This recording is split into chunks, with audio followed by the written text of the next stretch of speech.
कल कल कल कल करते रहते कल कुंजों में बहते हैं, कान लगाकर सुनो किसी की कीर्ति कहानी कहते हैं। आदिकाल से नदियों का मानव जीवन से गहरा संबंध रहा है।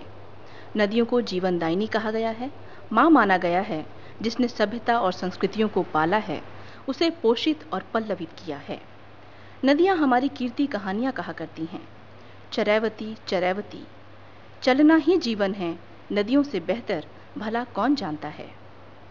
लेकिन समय बदला, जल और जीवन का सामंजस्य बदला और साथ ही हमारी नदियों का स्वरूप भी बदलता गया। विकास के क्रम में हम ये भूलते रहे कि हमारी महत्वाकांक्षाओं ने हमारी नदियों को नाले का रूप दे दिया। आज यदि हम अपनी नदियों पर नजर डालें तो यकीन करना मुश्किल है कि ये वही नदियां हैं जिनके लहरों पर सभ्यताएं खेला करती थी।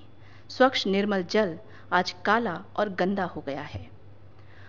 नदियों ने हमें जीवन दिया, लेकिन बदले में हम उसे मौत दे रहे हैं। यमुना आज दुनिया की सबसे अधिक प्रदूषित नदियों में से एक है। उल्लेखनीय है कि भारत की राजधानी का 57% कचरा यमुना में गिरता है।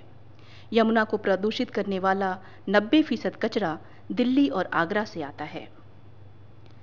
देखिए, हर शहर का विकास जो होता है वो कहने के लिए बड़े बड़े इंजीनियर्स लगते हैं, बड़े बड़े प्लानर्स लगते हैं, तो उनका काम है कि वैकल्पिक व्यवस्थाएं सुझाएं।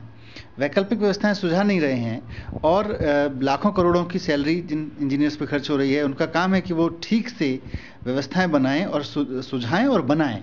तो वहाँ से कुछ ऐसी योजनाएं निकालनी चाहिए, इन व्यवस्थाओं पे काम करना पड़ेगा कि पूरा का पूरा जो ये वेस्ट है वो इस नदी में ना गिरे।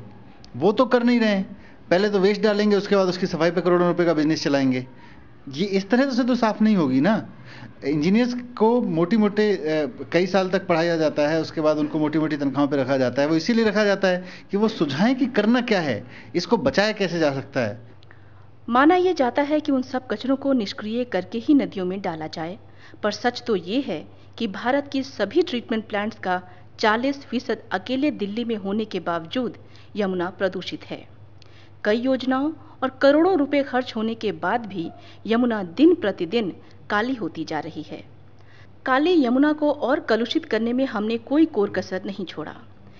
कभी आस्था तो कभी श्रद्धा, कहीं परंपरा के नाम पर, कभी आडंबरों के नाम पर, कहीं तरक्की तो कहीं तहजीब के नाम पर हमने वो सब कुछ यमुना में विसर्जित किया जो हमारे लिए अनुपयोगी हो गया।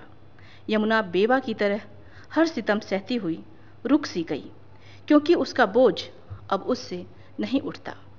हमारी आस्था, हमारे विश्वास, हमारी श्रद्धा का भार उठा पाना यमुना के बस की बात नहीं रही। एक तरफ तरक्की है तो दूसरी तरफ तबाही।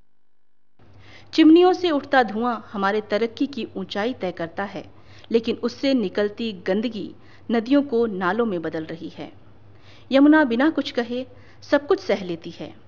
शायद ये सोचती हो कि कभी तो ये सिलसिला थमेगा। रुकी हुई यमुना फिर लहराएगी, बल खाएगी और चल पड़ेगी आगे और आगे।